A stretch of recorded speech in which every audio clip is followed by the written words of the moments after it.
fifth Sunday of Lent.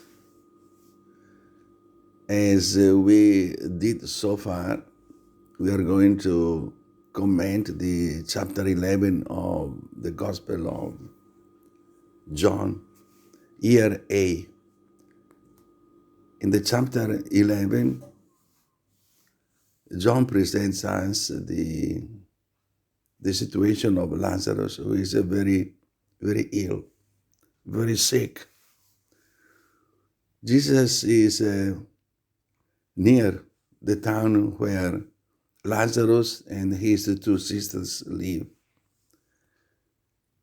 And he is reached by a bad news.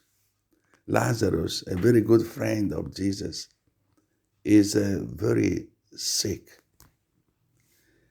And the disciples of Jesus wants to tell Jesus the urgency of this situation. Lazarus is sick, is very, very sick, is near death.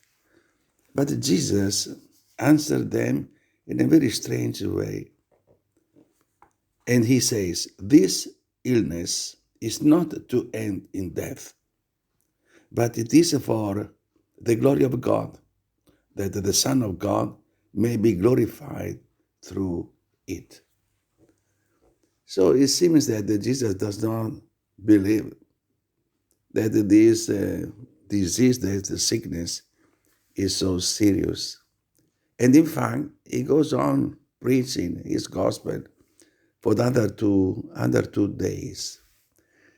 At the end of the second day, he asked his friends, disciples, now we can go back to Bethsaida, where Lazarus lived, and see him. But it is too late. Lazarus is already dead, and the two sisters are not happy about the late visit by Jesus. And they said to him, look, if you were here, my brother won't be dead. Because I know, Martha says, that everything you ask your Father, the Father gives you. So why you didn't come here earlier? And Jesus said, look, your son will be resurrected. Yes, I know, Martha said. At the end of the world, everybody will be resurrected. But we need our brother now. And if you were here just earlier, our brother will be once again among us. And Jesus said, it's a very shocking way. He said, look, I am the life, the resurrection. Everybody who believes in me can't go through death. He will live forever. Do you believe that? I think Martha was very confused. She is in front of the death of his brother. And Jesus said, I am the resurrection, the life. Everybody who believes in me, even if it goes through death, he will live forever. And Martha, in her confusion, said, yes, I believe. Now, it seems that everything is finished at this moment, okay? Martha believes in Jesus, who declared himself as life, as the resurrection. But Jesus wants to go on because he said that this illness in the mind, in the plan of God, has the chance to glorify God himself and glorify his Son, Jesus Christ. So Jesus goes to the grave, the tomb, where Lazarus was buried. He's very moved by the death of his best friend, Lazarus. Some tears come out from his eyes. And then he asks people, can you move the big, heavy stone that is blocking the entrance of the tomb? And in a loud voice, Jesus said, Lazarus, come out. Untie him. He does not belong to the world of death. He cannot be tied up. He cannot be controlled by them. He is a living man. He belongs to life.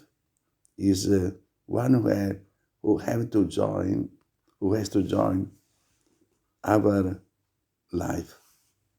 Lazarus is alive. Lazarus now can join his family.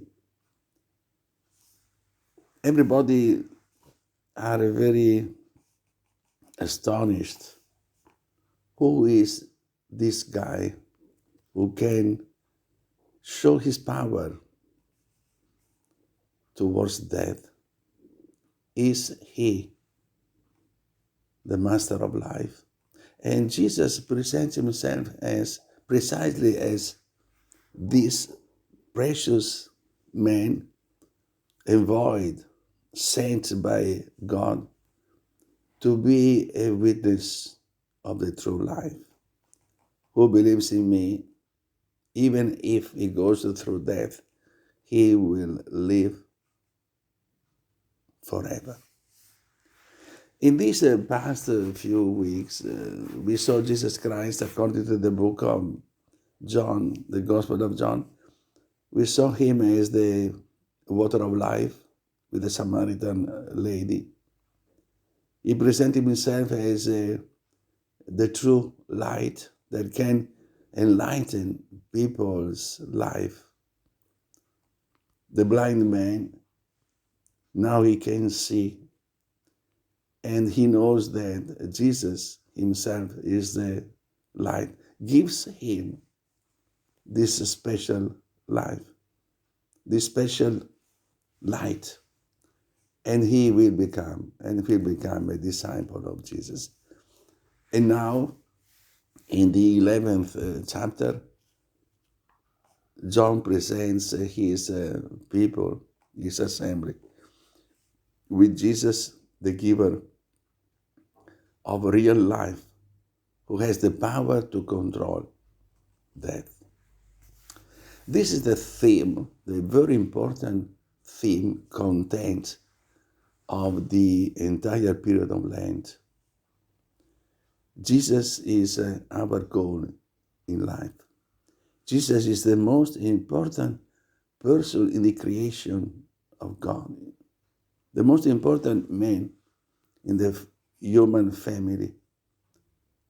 Is the one sent by God in order to testify that God is the God of life, is the God of the present and the future, is the God of happiness, and he wants his people to be happy in one family through the baptism, through the union of his people in Jesus. Once again, this is a very good chance to remind us the importance of our baptism. And once again, we have to pray for all the people in our parish who are going to receive baptism this year. We don't know yet when they will be baptized, but they have the chance to put up a very important choice in their lives. They know that Jesus is the water of life. Jesus is their light, enlighten everything that they do, everything they choose in life. And this really the man who can give the true life, because this life is a divine life, and is a life forever.